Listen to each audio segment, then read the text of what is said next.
Graça e paz, queridos, da parte de Deus. Bom dia. Tudo bem com vocês? Sábado lindo hoje. E eu gostaria de compartilhar uma palavra com você.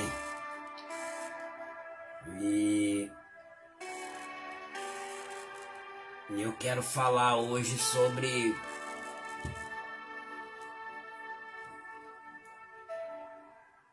a perseguição na vida daqueles que servem a Deus. A perseguição na vida daqueles que servem a Deus. É claro que todos nós pregamos misericórdia, pregamos o perdão, o amor, né? Mas na hora de nós pregamos que temos que suportar, como Jesus, né? As afrontas, as críticas. Mas quando vamos colocar isso em prática, muitas vezes não é tão fácil assim. É como a palavra de Deus, né? Pregar é fácil, mas na hora de vivê-la é difícil. Na hora de obedecer essa palavra. Mas o que eu quero falar aqui através do Espírito Santo, ontem ainda no trabalho Deus me deu essa palavra, trabalhando, né?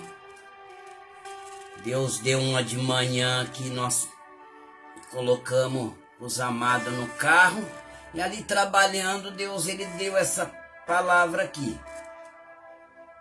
Quando nós entendemos o propósito, o porquê a perseguição vem, fica mais fácil a gente entender e ter um propósito para suportar. Você está entendendo? Fica mais fácil. Então é isso que Deus ele quer falar aqui através da minha fraca pessoa. Eu sei porque na hora da tentação, na hora das afrontas, na hora das dificuldades, quem muitas vezes não acaba falando, não acaba se abrindo, né? Até porque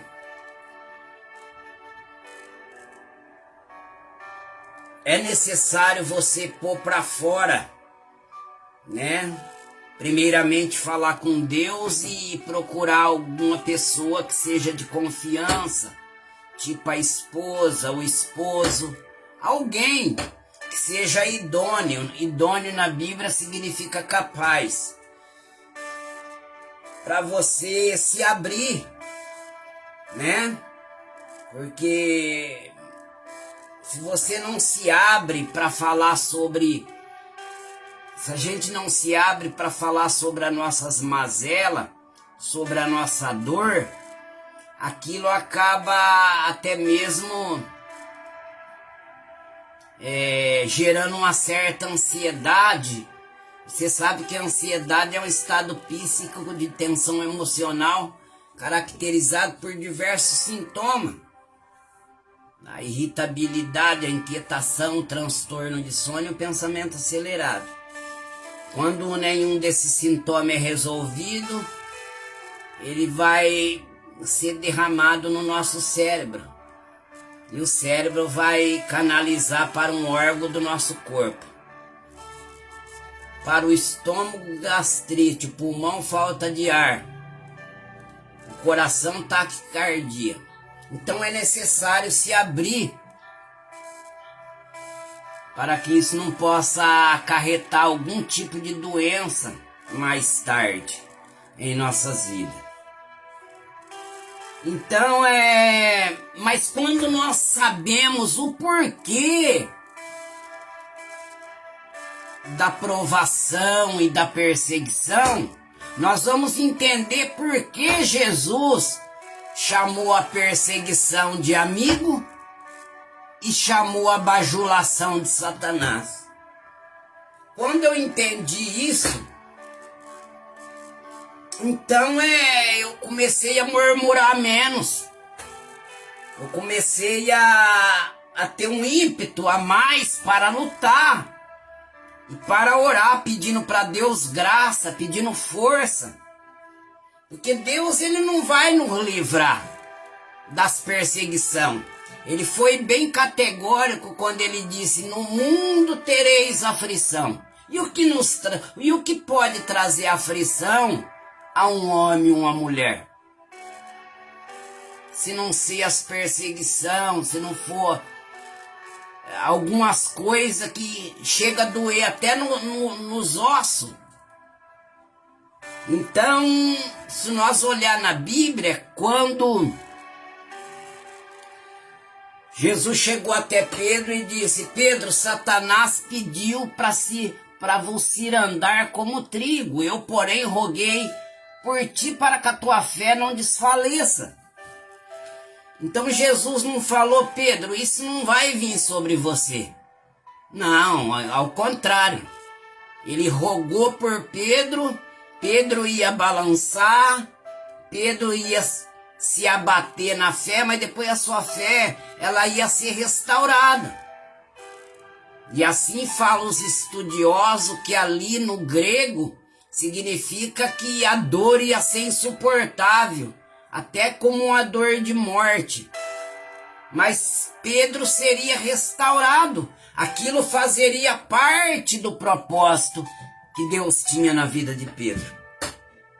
Então fica mais fácil nós buscarmos a Deus para que nós tenhamos graça e força para perseverar em tua presença.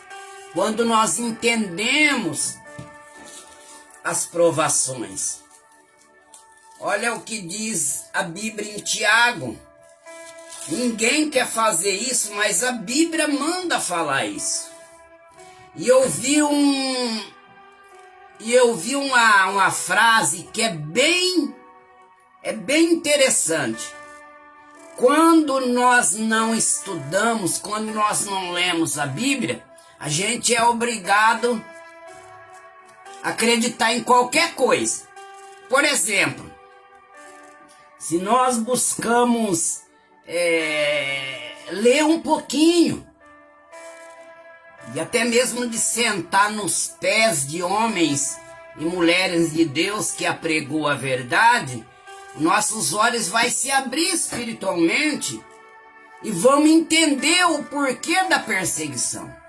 Vamos entender o porquê Jesus chamou a perseguição de amigo e chamou a bajulação de Satanás. Mas quando não se importamos em ouvir, quando não nos importamos em aprender, em ler alguma coisa, a gente é obrigado a acreditar no que as pessoas dizem para nós. E o que mais acontece hoje é que tantos por cento do evangelho vive um evangelho de fazer uma oração a Deus pedindo o livramento da cruz, pedindo o livramento do processo, pedindo que Deus não deixe que a tentação ela venha sobre nós. Você está entendendo? E até eu falo, porque eu falo de mim,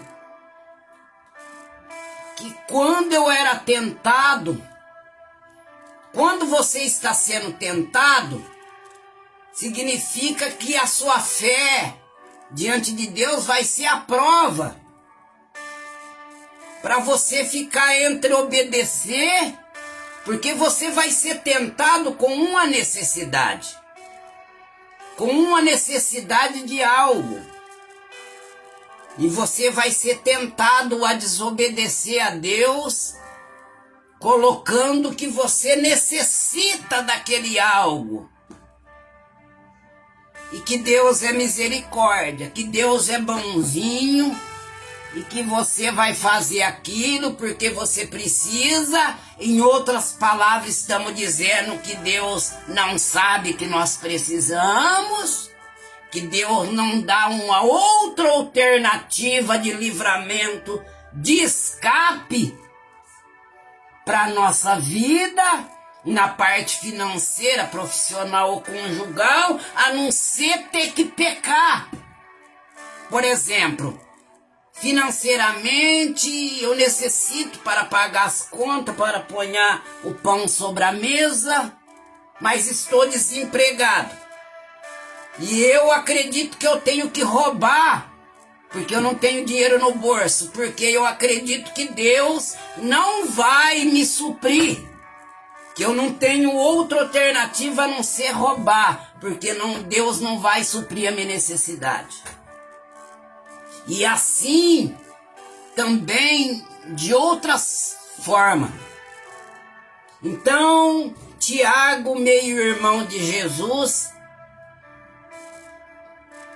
que agora chamado até de joelho de camelo, porque era um homem que tinha calo no joelho, porque orava muito, mas que no passado andou dando umas pitadinhas para perseguir o seu meio-irmão Jesus, porque ele estava junto com os seus irmãos, com os irmãos e as irmãs de Jesus, quando falavam para Jesus, vai lá para aquele lugar, ninguém que quer se mostrar como você fica escondido.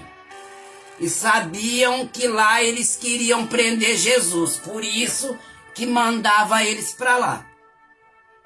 Mas depois de se converter Tiago com seus irmãos, olha o que ele nos ademoesta.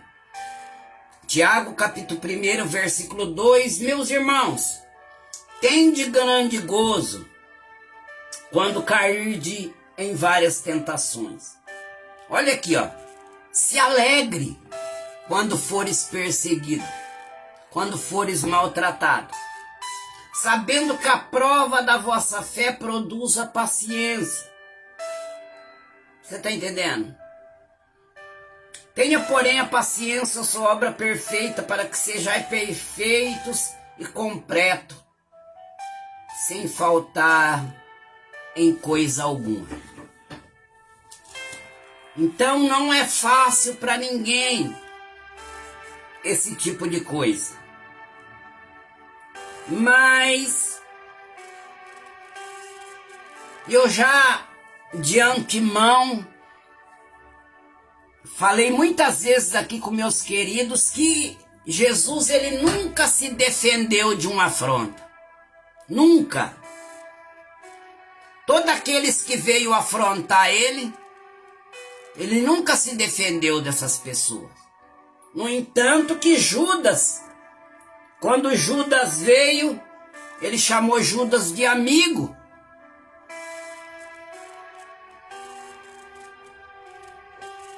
Mas ele se defendeu daqueles que bajulavam ele. Daqueles que bajulavam. É por isso que a gente tem que tomar cuidado. Quando pedirmos oração, vamos pedir oração para os nossos irmãos. Até porque Deus trabalha no coletivo. Mas não peça, não murmure, não reclama. Peça oração, olha a diferença. Jesus falou, orai comigo. A minha alma está angustiada até a morte. Ora comigo. Jesus não disse, gente, o que eu estou passando está insuportável para mim. Por isso que eu peço que vocês que têm andado comigo, clame a meu Pai. Talvez o meu Pai não deixe eu passar por isso. Não, há uma diferença.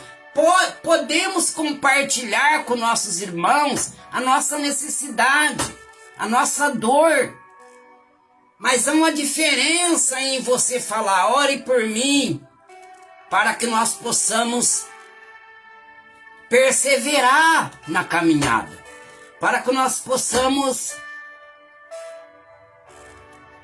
continuar com um sim para Deus, quando as dificuldades, as barreiras vêm sobre nós, para que nós venhamos dizer não. Então, irmãos, orem por nós, para que nós possamos continuar no propósito, para que nós possamos continuar carregando a cruz, porque é ela que nos deixa melhor a cada dia. É ela que vai nos tornando aos poucos na cópia de Jesus. Porque não tem nenhuma glória, se ficarmos dentro da igreja por tantos e tantos anos e não começar a sentir algo diferente que não é da terra, mas que é de cima, que são os sentimentos de Jesus Cristo nos invadindo, quanto a misericórdia, quanto a piedade, quanto entender a necessidade financeira, mas não se vender também. Principalmente o evangelho, não fazer do evangelho comida e bebida, porque nós estamos aqui para dar destino para as pessoas. E para falar para as pessoas deixar Jesus ser rei em vossos corações, para que ele possa decidir as suas entrada e saída. Mas não para apontar para as pessoas a fila da bênção, fazer de Jesus rei das suas ambições. As pessoas, eu ajudo as pessoas a vir para a igreja e alimento as ambições delas, falando que Jesus vai fazer isso, que Jesus vai fazer aquilo, porque eu não gosto de ler, porque eu não gosto de sentar no pé de ninguém para mim aprender. Então eu prego aquilo que eu ouço. Então eu começo a falar que Jesus vai fazer todas essas coisas. Você está entendendo? E de repente eu estou falando mal de Jesus. Porque quando alguém fala algo que você não faz e algo que eu não fiz e não falei, essa pessoa está falando de mim e de você. E ao saber, vamos perguntar para a pessoa: por que você está falando isso de mim? Eu não sou assim, eu não fiz isso. E a mesma coisa, quando ao invés de falar que Jesus ele veio para mostrar o Pai, que significa mostrar a paternidade, que é mostrar um destino, quando a gente começa a falar que o reino é comida e bebida, estamos falando mal. E quando as pessoas forem procurarem, elas vão procurar esse tipo de Jesus, que é um Jesus que não está preocupado com a nossa salvação, que é um Jesus que está preocupado em estender as mãos para aqueles que estão sentados na escuridão e encher as mãos daqueles que estão sentados na escuridão de dotes terreno e não se importar em arrancar eles da escuridão e trazer para a luz. Você está entendendo? Então observe que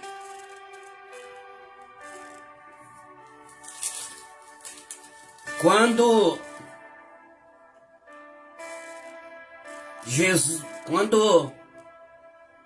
Judas chegou, ele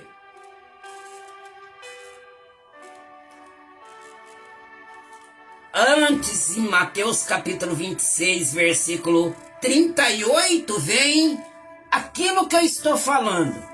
Jesus disse: a minha alma está cheia de tristeza até a morte. Ficai aqui e vigiai comigo. Ele disse: se for possível, Pai, passa de mim esse cálice, contudo faça a tua vontade, não a minha. Em João ele chega a dizer: a minha alma está angustiada até a morte. Mas o que direi, Pai? Passa de mim esse momento? Não, foi para isso que eu vim. Ele veio para cumprir um propósito. E quando nós sabemos que o objetivo é cumprir um propósito, e entendemos que um dos mandamentos de Cristo é: aquele que quiser vir após mim, aquele que quiser vir pisando nas mesmas pisadas que eu pisei, pegue cada dia a sua cruz e siga-me. Agora, quando fazemos orações de livramento, como eu disse, que há uma diferença em pedir força, que há uma diferença em falar: irmãos, orem por nós, para que a gente não venha tirar a mão do arado, para que a gente venha cumprir o ID de Deus, é uma coisa. Agora falar: irmãos, olha, eu não mereço passar isso que eu e minha família tá passando. Aí, ora por nós. Se você não merece coisinha ruim, quanto mais o nosso Jesus. Você está entendendo? Ah, irmãos, olha, não é fácil, não. Não é fácil. Olha, o que estão fazendo aí, o que fizeram, não é fácil. Você está entendendo? Então há uma diferença. Então, quando Judas, o traidor, chegou, outra coisa, lembra quando falamos aqui esses dias, na última ceia? Jesus estava na mesa e Judas estava na mesa. Jesus tratou Judas da mesma forma que tratou os demais. Ele não ficou indiferente. As pessoas não viu Jesus abatido, porque é isso que acontece com a gente. Quando a gente sabe que a gente está sendo vítima de algo que falaram que a gente não é. Quando a gente sabe que alguém falou algo que nós não fizemos, então mudamos o nosso comportamento. Eu falo porque acontece comigo. E quando isso acontece, eu percebo o quanto a gente precisa ficar parecido com Jesus. Porque Jesus não estava triste na mesa. Só ele sabia que Judas estava na mesa. Só ele sabia. E os discípulos não perceberam nada, porque ali ele sofria com crasse. Ele não mostrava que aquele que o iria vitimar estava ali. No entanto, que quando Judas saiu, que Jesus falou que tem que fazer, faça logo, os discípulos pensou que Jesus tinha mandado ele comprar alguma coisa para a ceia. E não perceberam. Você está entendendo, queridos? E quando Judas chegou, Judas disse, no 26:48, o traidor tinha lhe dado um sinal dizendo: o que eu beijar, esse prendei-o. Esse prendei-o. No entanto, que aqui nós vemos também que Jesus era um homem como os outros. Que Jesus não estava diferenciado nos trajes. Que Jesus não estava diferenciado no cabelo e na barba. Mas para distinguir ele dos outros, Judas falou: aquele que eu beijar é ele. Jesus ia mostrar a diferença dele, não era na veste, era perdoando, era sendo misericórdia com aqueles que iam prendê-lo, era sendo misericórdia com aquele que Pedro ia cortar a orelha, curando. Queridos, não adianta a gente tentar mostrar uma certa diferença de outros cristãos, uma certa diferença da denominação que nós somos para outras, tentando mostrar na roupa. Mostra na roupa de longe, olha lá, ó. Paz, Senhor, irmão. A roupa dele mostra que ele é crente. Paz, Senhor, irmão. Olha lá. Chega até pisar na barra da saia, de tanto que a saia é grande. Mas quando pisa no pé do irmão, quando pisa no pé da irmã, que quer mostrar na roupa usando ternos e gravata, parecendo Charlie Chaplin. Quando pisa no pé daquela irmã de saia comprida, então de dentro dela sai para fora, tipo aquilo que Jesus falou para os fariseus: vocês são que nem sepulcro caiado. Que eles caiavam o sepulcro ficava pintadinho, branquinho, mas por dentro o sepulcro estava podre. Foi isso que Jesus falou dos fariseus. Então, quando queremos mostrar na roupa, na veste quem somos, mas quando alguém pisa no nosso pé, quando alguém quer nos crucificar de algo que nós não somos, então de dentro de nós sai palavras torpes, palavras de baixo calão, como seta afiada, como dardo mortífero,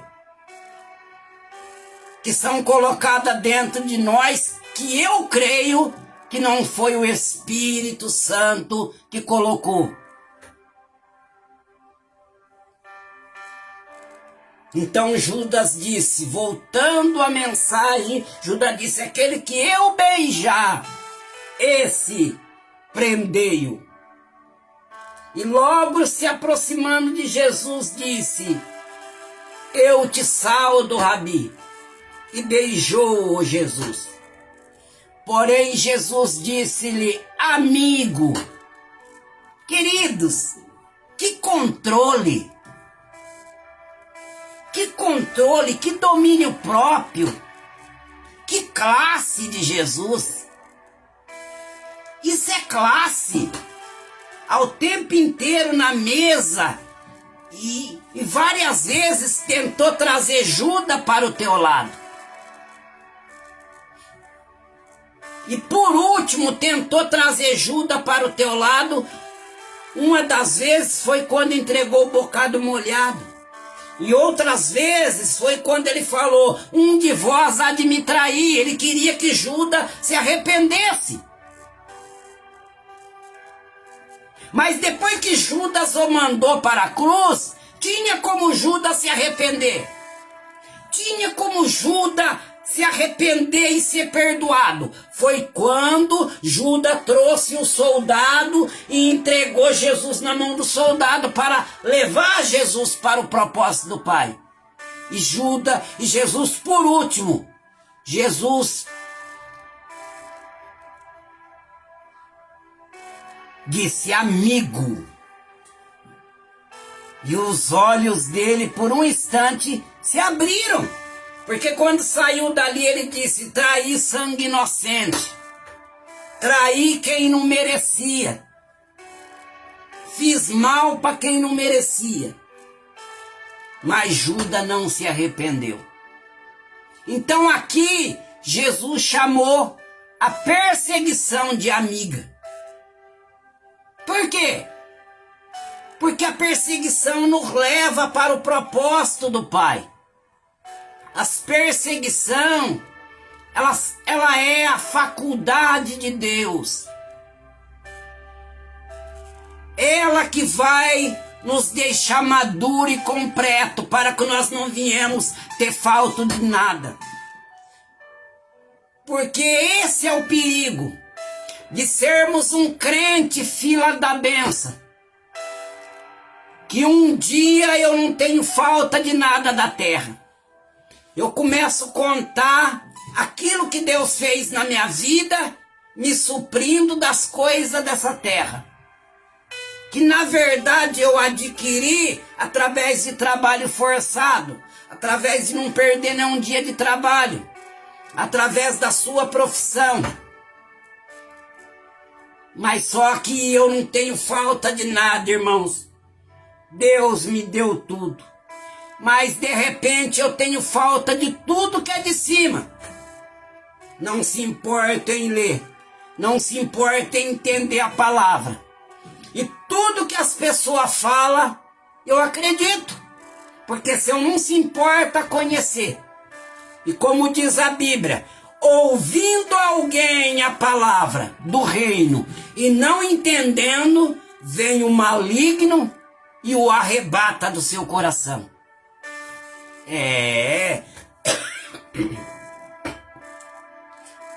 Lembre-se, todo mal que fizeram a José levou ele aonde Deus queria. Levou ele aonde Deus queria. Então, as perseguições, ela nos leva ao propósito do Pai. Para quando você colocar os pés dentro do propósito, você foi preparado para aquilo. Quando José, tiraram José da prisão, não fala que ele estudou teologia, não fala que ele fez bacharel. A faculdade dele foi o fundo de uma cova, a faculdade dele foi trabalhar como escravo, a faculdade dele foi ser tentado pela mulher de Potifar e dizer não, a faculdade dele foi a cadeia. Quando ele tiraram ele da cadeia, que colocaram ele de frente com o faraó, ele tinha poder divino para ser senhor de faraó. Para ser senhor. Se ele tivesse pegado a mazela que a mulher de faraó queria dar para ele, que era uma noite de prazer, quantas pessoas, meus irmãos, que pegam a mazela? Quantas pessoas, meus irmãos, que falam assim, irmão, nós temos que pregar, senão o povo não vem, a gente tem que tomar cuidado com as pessoas. Como que se ele morresse na cruz? Como que se fosse ele que morreu na cruz? Quantas pessoas que facilitam, mas só que anda na superfície.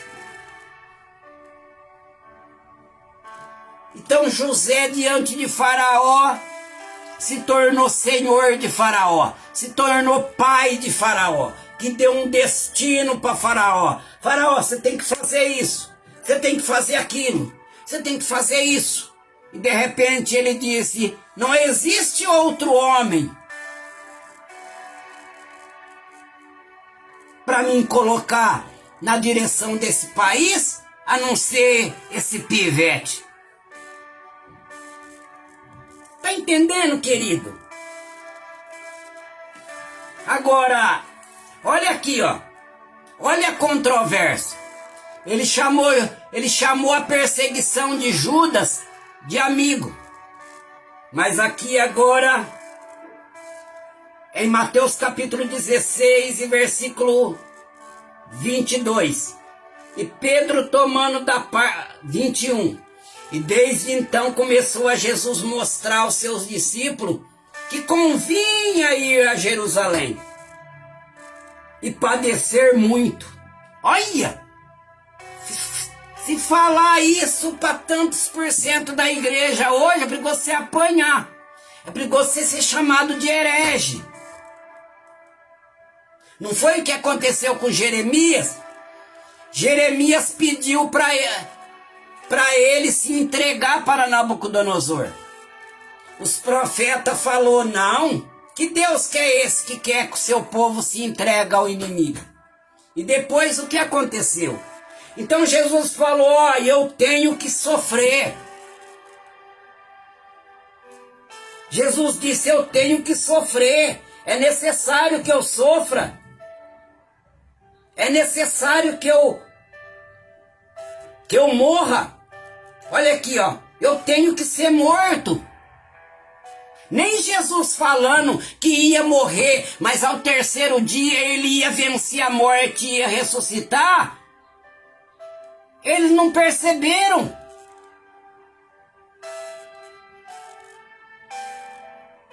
Porque o crente, quando está voltado no livramento, em se ausentar da cruz, em se ausentar do sofrimento, irmão, eu não posso passar por isso. Deus sabe que eu sou esforçado, Deus sabe que eu não perco o dia de culto, Deus sabe que eu ajudo na igreja, Deus sabe que eu sou um dizimista, irmão, Deus sabe isso, Deus sabe aquilo. Quando ele se preocupa com o livramento, ele se esquece do propósito. Olha aqui, ó, a preocupação em não passar por momento difícil, não percebeu que Jesus estava falando, eu vou morrer, mas a morte não vai me vencer, ao terceiro dia eu vou vencer a morte, eu vou adiante de vós na Galileia, vocês vão me abandonar, vocês vão me deixar do lado no momento que eu mais preciso, mas fica tranquila, vocês não vão livrar de mim fácil não, porque eu irei adiante de vós e nós seremos de novo em unidade, nós estaremos juntos no mesmo propósito. Eles não percebeu isso, porque quem fala demais em livramento,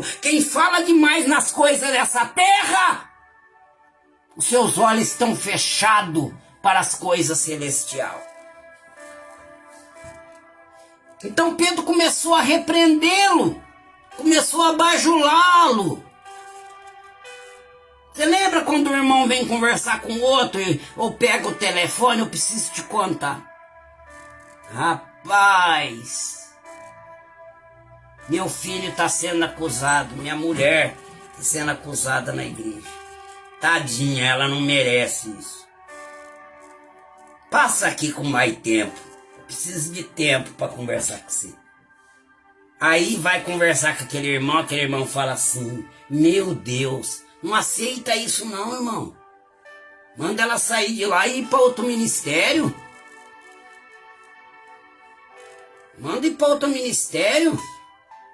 Não pode aceitar.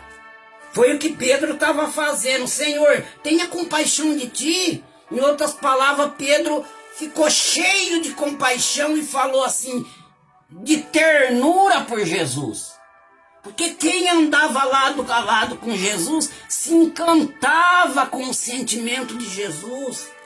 O que Jesus fazia, ele ficava encantado, cheio de amor a ponto de querer livrar Jesus da cruz. Toma cuidado com esse tipo de amor. Toma cuidado de pessoas que ficam falando que vai fazer oração para você, mas para te livrar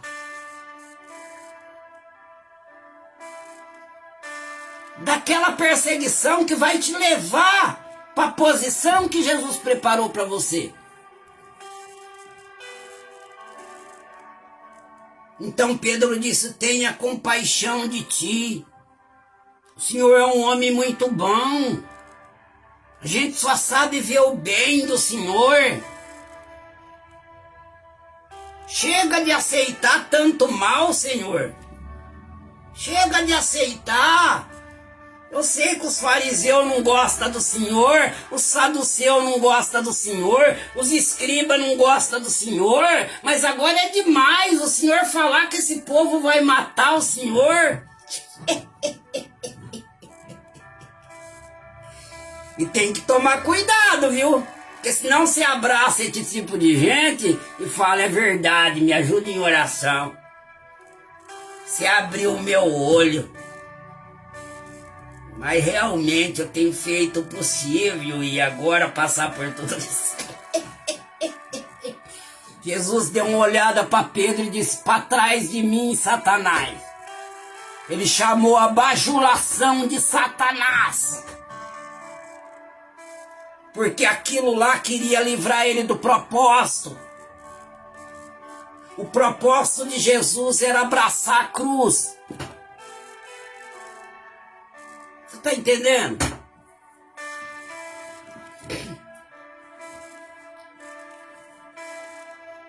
Para trás de mim, Satanás. Então a gente tem que tomar cuidado. Que me serve de escândalo. Olha aqui, ó. Que me serve de escândalo porque não compreende as coisas que são de Deus. Mas só as coisas que são do homem. Você tá entendendo? Só as coisas que são do homem. Quer dizer, que olha o que Jesus quis dizer. Ele abriu agora. Que tem sentimento das coisas do homem. Colocando o sentimento do homem na frente. Mas Jesus estava falando do sentimento do Pai. Quando a mãe de Jesus falou para Jesus: acabou o vinho. Ele disse: que tenho eu contigo, mulher, não chegou a minha hora. Ele estava falando como filho de Deus, não como filho de Maria.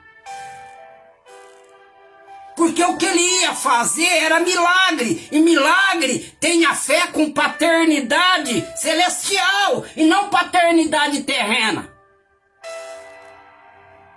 Aquilo que Deus quer fazer, querido, tem a ver com paternidade celestial na sua vida. Para de querer medir o sentimento que você tem para as pessoas que você ama nessa terra. Para de querer igualar o sentimento teu com o sentimento da paternidade de Deus. O sentimento de Deus, ele tem que ser inigualável. Inigualável. Jesus mostrou isso quando alguém disse: Senhor, deixa primeiro enterrar meu pai, depois eu te sirvo. Você sabe que o meu pai partiu e eu sou o mais velho. Eu tenho que agilizar tudo lá. E Jesus mostrou que qualquer sentimento que invade o coração de alguém, que queira igualar com o que você sente a Deus, a pessoa não é apta para o reino de Deus. Perdão. Então nós temos que entender isso. A perseguição, ela vai nos trazer maturidade, porque a maturidade não vem com os anos. A maturidade, ela vem com os danos.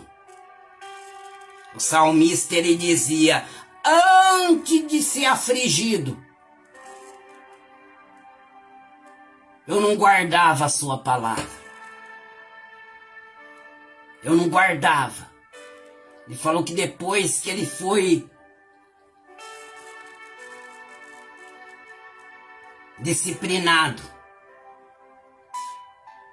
ele aprendeu a guardar a palavra. E a palavra teve para ele um preço maior de que ouro e prata. Porque ele disse: bom é para mim a sua palavra, a sua lei, mais de que ouro e mais de que prata. Como que eu posso ter revelação profunda? Como que eu posso ter revelação celestial? Se eu comparo o ouro e a prata, se eu uso a palavra para adquirir ouro e prata, mas não coloca a palavra acima do ouro e da prata.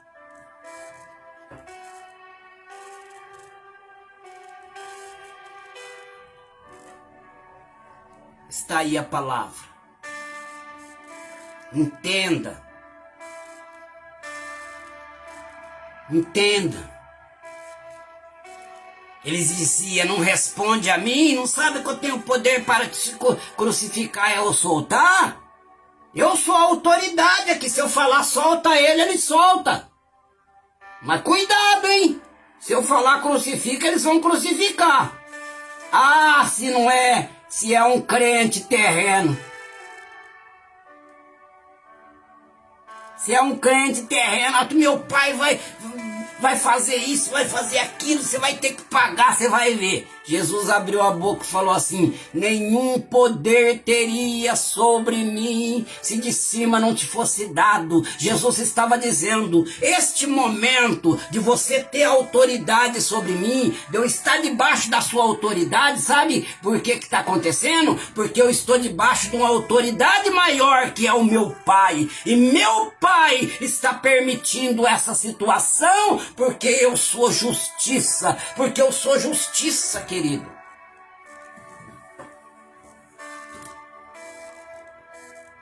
Entende?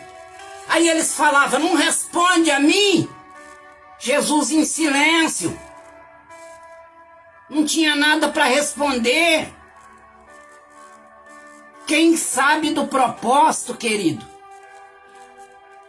não vacila mais. Ele sabe que Jesus disse: pega uma cruz a cada dia vai ter uma cruz para você pegar. Você vai pegar uma cruz e aquele tipo de coisa vai te treinar. Mas no ano que vem, no decorrer, você vai pegar outro tipo. Aqueles problemas vai passar porque eles já te treinaram. Você já é experiente naquela situação, mas vai vir outro tipo de problema que vai te treinar, que vai te treinar em outras coisas que você não foi treinado ainda. É que nem trabalho, você entra num trabalho, você numa empresa já trabalhou naquilo. Quando você chega lá, você vai simplesmente fazer o que você fazia lá e muito bem. Mas quando você chega, que você vai fazer algo que você não fez ainda, o que vai acontecer? Você vai estragar a peça. E estragando peça, o encarregado vai dar uns puxãozinhos de orelha, ou também vai até levar advertência. Até aprender. Aprendeu, ficou apto. Aí talvez você vai fazer outra coisa que não fez ainda. Vai bater cabeça lá também. E assim é o treinamento para adquirir maturidade. Aquilo que vem para fazer dano acaba te preparando. Aquilo que vem para fazer dano acaba te preparando. Vão te causar tanto dano, tanto dano, tanto dano, que você vai se tornar uma pessoa morta. Como morta, irmão Ademir? Então eu vou morrer? Não. A tua carne vai ser crucificada. Aí nada mais vai te trazer dor. Nada mais. Nada. Porque gente morto não sente. Porque gente morto não tem ódio. Porque gente morto não guarda mágoa. Gente morto não responde a crítica. Gente morto não tem ciúme. Gente morto não quer ser o maior.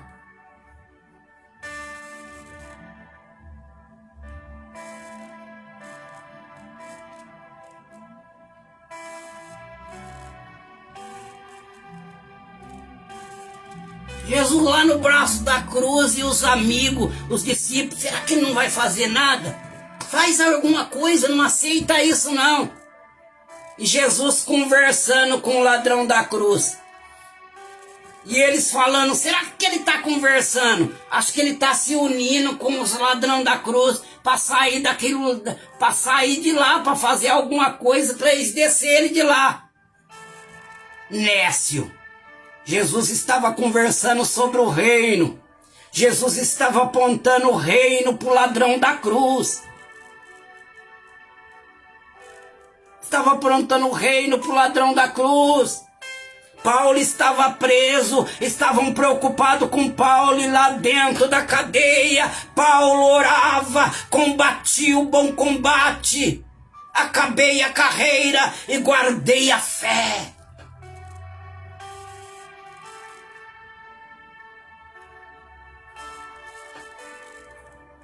Deus abençoe. Tenha um ótimo final de semana.